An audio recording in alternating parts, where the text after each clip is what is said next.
sistema giudiziario italiano è in affanno da moltissimi anni, da 40-50 anni, in costante peggioramento. Ogni anno le cose vanno sempre peggio. Se uno guarda le relazioni di inaugurazione dell'anno giudiziario, i problemi aumentano anziché diminuire, il che vuol dire che le cure che sono state tentate negli ultimi 40-50 anni, cioè di aumentare la produzione, aumentando le risorse, i mezzi e comunque aumentando la produttività dei singoli, non sono servite a nulla, perché la patologia italiana è un eccesso di domanda di giustizia. Un eccesso di domanda di giustizia che dipende da vari fattori. Nel civile dipende dal fatto che il sistema tutela di più chi viola la legge che non chi la rispetta. Chi lede un diritto altrui ha garanzie maggiori rispetto a chi subisce una lesione del proprio diritto. E lo stesso vale nel penale. Il sistema è finalizzato molto bene alla tutela degli imputati, molto meno bene alla tutela delle vittime. E quindi da un lato aumenta il numero di violazioni e dall'altro aumenta il contenzioso, perché vengono utilizzati poi tutti i meccanismi processuali per evitare di rispondere delle cose che si sono fatte. L'Italia spende per la giustizia più o meno come la Gran Bretagna. La Gran Bretagna fa 300.000 processi penali ogni anno, l'Italia 3 milioni. La Gran Bretagna con 300.000 processi penali l'anno ha 100.000 detenuti, l'Italia con 3 milioni di processi penali ha 67.000 detenuti. Quindi una macchina gigantesca che gira sostanzialmente a vuoto. Quanto al civile, ogni anno in Italia vengono iniziate più cause di quante ne vengono iniziate in Francia, Spagna e Gran Bretagna messe insieme. E il risultato è che i magistrati lavorano moltissimo per produrre il nulla sostanzialmente. La relativa inefficienza del sistema è l'unica cosa che lo tiene ancora in piedi, perché c'è una domanda di giustizia oggi sommersa, perché ci sono molte persone che lamentano violazioni dei loro diritti, che non ricorrono al giudice perché sanno che non arriverebbe una risposta tempestiva e soddisfacente. Se da domani con un colpo di bacchetta magica i tribunali diventassero efficienti, questa domanda si scaricherebbe immediatamente sui tribunali e li paralizzerebbe subito. Le cause vere sono il numero eccessivo di avvocati che ci sono in Italia. Ci sono più avvocati solo nella città di Roma che in tutta la Francia.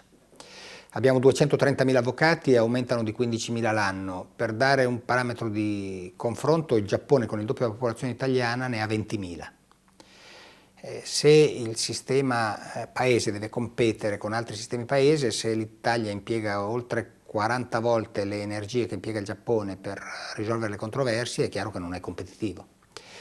C'è poi un problema di efficacia delle decisioni, perché una volta che le decisioni vengono prese, dopo anni, non sono eseguibili o sono eseguite solo in parte. Per esempio nel civile, anche quando uno ha una sentenza di condanna, non sempre riesce poi a trovare beni del suo debitore su cui eseguire il provvedimento del giudice, perché nel frattempo quello li ha venduti, li ha occultati, eccetera.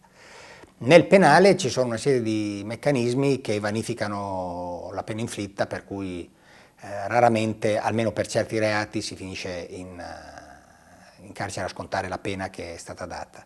Questi problemi sono la causa principale dei ritardi della giustizia. Intanto il numero dei processi da solo è la causa principale della durata dei procedimenti. Per ridurre il numero dei procedimenti bisogna ridurre il numero degli avvocati, perché gli avvocati vivono dei procedimenti e si oppongono a qualunque tentativo di ridurre il contenzioso. Per esempio, introducendo un tasso di interesse giudiziale molto più alto del tasso di interesse di mercato, si scoraggerebbe il resistere indebitamente in giudizio sapendo di avere torto. Il debitore che sa di dover pagare il suo creditore lo pagherebbe invece di farsi fare una causa che dura anni, perché poi alla fine dovrebbe dargli talmente tanti soldi da uscirne rovinato. Se non si affronta questo problema seriamente, che richiede soluzioni di lungo, forse di lunghissimo periodo, perché non è che si possono deportare gli avvocati o fargli cambiare mestiere per forza, bisogna intervenire sull'università, ridurli man mano invece di consentire che continuino ad aumentare. Bisogna contenere le impugnazioni, non nel senso di ridurre il numero dei gradi di giudizio, perché 3 gradi sono più o meno in tutti i paesi del mondo. Il vero problema è che da noi vengono proposte in concreto le impugnazioni, altrove no. Perché non costa nulla, non si rischia nulla. In penale la Corte d'Appello, se viene investita dall'appello del solo imputato, non può aumentare la pena e quindi tutti appellano. Perché non dovrebbero? Se sono detenuti possono uscire per decorrenza termini, se sono liberi non viene eseguita la pena finché pende il giudizio di appello, e quindi tutti appellano. Il risultato è che poi tutti fanno ricorso per Cassazione. La Corte Suprema degli Stati Uniti, con 300 milioni di abitanti, fa 120 sentenze in un anno. La Corte Suprema di Cassazione italiana, con 60 milioni di abitanti, fa 100.000 sentenze e ordinanze in un anno. È chiaro che il sistema si inceppa e non può funzionare. Non solo non è una soluzione, ma ritarderà ulteriormente il corso dei procedimenti, perché l'idea è più o meno questa: sarebbe come se le ferrovie, constatato che i treni arrivano in ritardo, anziché cercare di risolvere il problema per cui i treni arrivano in ritardo, stabilisse che giunta l'ora di arrivo il treno si ferma dov'è sul percorso e tutti scendono e vanno a piedi. Caduto il termine, il processo è estinto. Ne consegue che tutti faranno il possibile per ritardare il processo per ottenere l'estinzione, perché bisogna tenere conto che statisticamente, e non potrebbe che essere così, il maggior numero degli imputati sono colpevoli, perché non si può pensare che il maggior numero degli imputati siano innocenti, altrimenti vuol dire che polizia giudiziaria, pubblico ministero, giudice per indagini preliminari, giudice per udienza preliminare sono una masnada di deficienti. Qualche volta sbagliano, ma di norma quelli che vanno a giudizio sono colpevoli, quindi la maggior parte degli imputati ha interesse a differire il più possibile la pronuncia del giudice, perché sa che sarà una pronuncia di condanna e che quindi porterebbe all'esecuzione della pena. Il processo breve incoraggerebbe i delinquenti a ritardare il corso della giustizia, soprattutto perché così arriva scaduto il tempo, diranno non mi fanno più niente, poi si somma alla prescrizione. Già oggi l'Italia, insieme alla Grecia, è l'unico paese dell'Europa occidentale in cui la prescrizione matura dopo una condanna in primo grado. Altrove no, sei stato condannato in primo grado, poi tu vuoi altri giudizi perché dovrebbe maturare la prescrizione. E invece da noi funziona così, quindi è ovvio che tutti propongono poi impugnazioni e cercano di allungare i tempi dei processi. Che il giudizio penale è una cosa completamente diversa dal giudizio che chiunque di noi può dare sui fatti di cui ha conoscenza. Nel processo penale ci sono delle regole che, se fossero applicate nella vita di tutti i giorni, impedirebbero di vivere. Per esempio, tutti noi prendiamo ogni giorno decisioni sulla base di cose che ci sono state raccontate da persone che non le sanno direttamente ma che le hanno apprese da qualcun altro.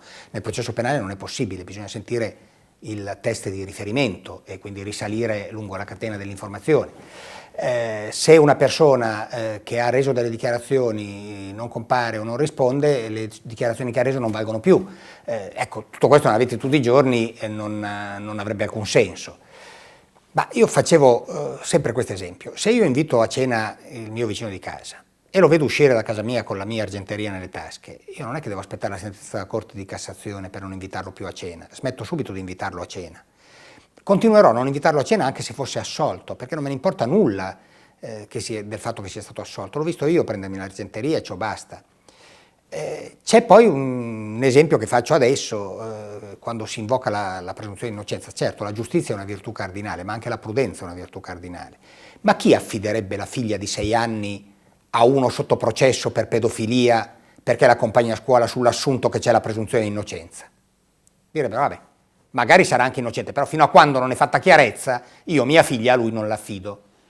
Eppure chissà perché affidiamo a queste stesse persone il nostro destino, i nostri beni, il nostro futuro. Il compito della magistratura è anche quello di razionalizzare le leggi, e poi abbiamo una gerarchia di fonti. C'è anzitutto la Costituzione della Repubblica, le leggi non possono contrastare con la Costituzione, le leggi ordinarie, e comunque le leggi non possono contrastare con il diritto comunitario dell'Unione Europea e con le convenzioni internazionali in vigore per l'Italia. Questo mette una serie di paletti anche alle cose negative che possono essere fatte con la legge. In più, quando una legge viene approvata, entra in un sistema complessivo di leggi e quindi viene interpretata alla luce di questo sistema complessivo. Questo evita i problemi più gravi. Certo, rimane il fatto che in un sistema democratico la legge è la volontà della maggioranza, fermi restando alcuni parametri. Il limite del controllo di costituzionalità però consente appunto di evitare le cose più stridenti. L'articolo più importante della Costituzione della Repubblica non è, come tanti credono, l'articolo 2, il principio di uguaglianza, l'articolo 3, il principio di uguaglianza, è l'articolo 2, che dice: la Repubblica riconosce e garantisce i diritti inviolabili dell'uomo. Se li riconosce vuol dire che vengono prima della stessa Costituzione della Repubblica, perché se uno li istituisce può anche revocarli, ma se uno li riconosce come a sé preesistenti non ci può fare proprio niente, deve prendere atto che ci sono e rispettarli. E siccome questi diritti sono codificati da convenzioni internazionali, tra l'altro nell'area in cui noi viviamo, quella del Consiglio d'Europa, sono codificate dalla Convenzione Europea dei diritti dell'uomo, che non è disarmata perché ha istituito una Corte a Strasburgo che interviene condannando gli Stati quando violano questi diritti. Questo pone rimedio anche alla volontà della maggioranza. Faccio un esempio. Oggi l'articolo 575 del Codice Penale dice: chiunque cagiona la morte di un uomo è punito con la reclusione non inferiore ad anni 21. Se un Parlamento razzista domani cambiasse questa norma in questo modo, chiunque cagiona la morte di un uomo bianco è punito con la reclusione non inferiore ad anni 21, questa norma cadrebbe immediatamente. E quindi ci sono limiti alle cose che una maggioranza può fare, limiti di civiltà anzitutto. E poi c'è l'aspetto forse decisivo appunto della razionalizzazione del sistema. Nel Piccolo Principe c'è un episodio in cui il Piccolo Principe incontra il re e gli chiede un tramonto. E il re gli dice: l'avrai il tramonto? All'ora del tramonto dice: io ho diritto di essere obbedito perché i miei ordini sono ragionevoli. Se ordinassi a un generale di trasformarsi in una farfalla e lui non mi ubbidisse, di chi sarebbe la colpa? Mia o del generale? E dice: se tu ordini al tuo popolo di andarsi ad affogare nel mare, farà la rivoluzione. Ecco, il problema è sempre il solito: alla base dell'autorità c'è soltanto la volontà o c'è la ragione? Questa è la questione. Io credo che sul lungo periodo ci sia la ragione. Io sono un eclettico del processo penale, nel senso che ho ricoperto tutti i ruoli, compreso quello di indagato, perché quando uno si occupa di certi imputati lo denunciano un giorno sì, un giorno anche, e quello di persona offesa. Come persona offesa di reati in genere di diffamazione e di calunnia dovevo costituirmi parte civile nei processi e andavo dal notaio a farmi autenticare la firma sulla procura speciale al mio avvocato, perché all'epoca non era consentito all'avvocato autenticarla e quindi dovevo andare dal notaio. Questo notaio un giorno, leggendo le cose turpi che avevano detto di me, per l'ennesima volta mi disse: ma che vita, come fate ad andare avanti così? E io gli ho detto: non prevalebunt, non prevarranno.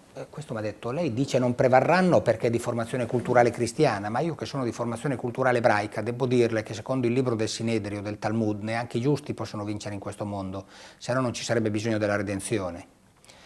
Io, annichilito da questa dottissima citazione teologica e avendo escluso di potergli rispondere citandogli la legge di Murphy, non puoi vincere, non puoi pareggiare, non puoi neppure abbandonare, ho cercato nelle mie reminiscenze di gioventù qualcosa che tenesse il livello a quelle altezze. Mi è venuto in mente il dialogo tra Arjuna e Krishna nel Mahabharata. Il Mahabharata è un poema indù che racconta la guerra tra due famiglie, i Kaurava e i Pandava. Arjuna è un guerriero lacerato da questa guerra, non sa chi ha torto e chi ha ragione, è stato zio degli uni e maestro degli altri, non sa da che parte schierarsi, soprattutto non sa quali saranno le conseguenze delle cose che fa, perché potrebbe ottenere risultati opposti a quelli che si prefigge. E allora chiede a Krishna che cosa deve fare. E Krishna gli fa questo discorso stupendo, gli dice: Arjuna, tu che cosa sei?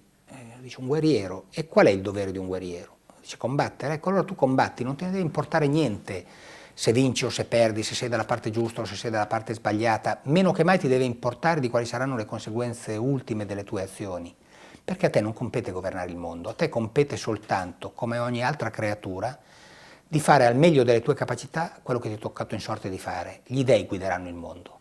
Ecco, io non so se gli dèi guideranno il mondo, però sono sicuro che se ognuno di noi fa al meglio delle sue capacità quello che gli è toccato in sorte di fare, il mondo andrà meglio.